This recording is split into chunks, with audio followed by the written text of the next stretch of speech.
আর এই মুহূর্তে যে খবরে নজর রাখবো, আগামীকাল সংসদের সর্বদল বৈঠকে ডাক পেল এনসিপিআই। কাকলি ঘোষ দস্তিদারকে ফোন, কিরেন রিজিজুর পাঠানো হলো চিঠিও। সর্বদলীয় বৈঠকে যোগ দেবেন কাকলি ঘোষ দস্তিদার এবং সুদীপ বন্দ্যোপাধ্যায়। 20 জন সাংসদ নিয়ে এনডিএর সব থেকে বড় শরিক হতে চলেছে এনসিপিআই। লোকসভায় বসার আসনও আলাদা হতে চলেছে কাকলিদের, খবর সূত্রে।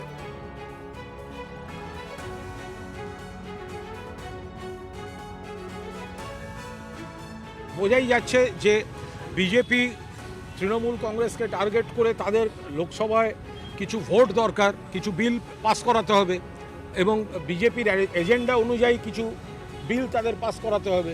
তো সেখানে আমাদের কিছু সাংসদ, তারা যে ঠিক কোথায় দাঁড়িয়ে আমরা নিজেরাও জানি না, তারাও জানেন না। আচমকা যদি জিজ্ঞেস করেন আপনি এখন কোন পার্টিতে, বলতে পারবেন না। তো তৃণমূল না প্রাক্তন তৃণমূল, তৃণমূল না এনসিপিআই। এনসিপিআইটা আপনি 20 জনকে উচ্চারণ করতে দিন, পুরো নাম বলতে পারবেন এনসিপিআই। আপনি কোন দলে আছেন? ন্যাশনাল সিটিজেন, কেউ বলবেন ন্যাশনাল ক্রিমিনাল, কেউ বলবে যে ন্যাশনাল কম্পিউটার।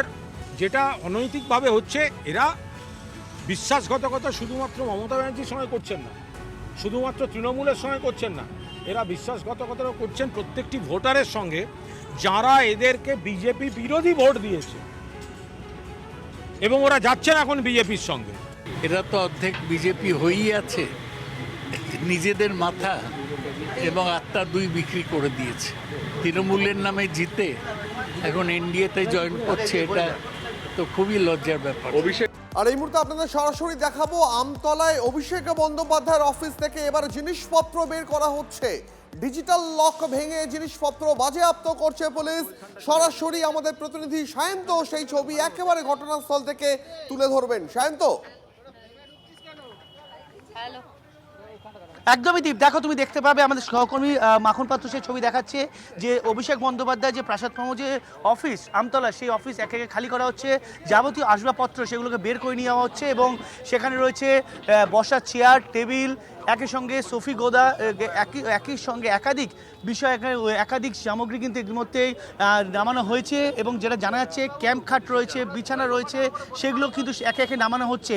অর্থাৎ যেটা জেলা পরিষদের তরফে নির্দেশ দেওয়া হয়েছিল যে পুরো বাড়িটিকে ভাঙা হবে এবং ভাঙার নির্দেশ জারি করা হয়েছে, তার আগে অভিষেক বন্দ্যোপাধ্যায়ের ব্যবহৃত যাবতীয় সামগ্রী সেগুলো বের করে নিয়ে আসা হচ্ছে। যেখানে মূলত তুমি জানো যে এই চারটে টোটাল G+4 এই 5 তলায় প্রায় 4টে করে 20টির মতো ঘর রয়েছে, যেখানে যাবতীয় সামগ্রী রাখা হয়েছে। সেগুলোকে প্রথমে ডিজিটাল লক ভাঙা হয় এবং ভেতরে ঢুকে দেখা হয় কি কি রয়েছে। দেখার পর সেগুলোকে বের করে নিয়ে আসা হচ্ছে এবং একের পর এক সেগুলোকে গাড়িতে তোলা হচ্ছে। সেই ছবি আমার সহকর্মী মাখন পাত্রকে ছবিটা দেখাতে বলবো, যে দেখো একাধিক চেয়ার নামানো হয়েছে। এই প্লাস্টিকের চেয়ার চলবে, মানে কত জিনিস আজ বার করা হবে, কতক্ষণ ধরে বার করা হবে, কি কি ভিতরে থাকতে পারে, ডিজিটাল লক দিয়ে কোন কোন জিনিসকে আড়াল করা হচ্ছিল?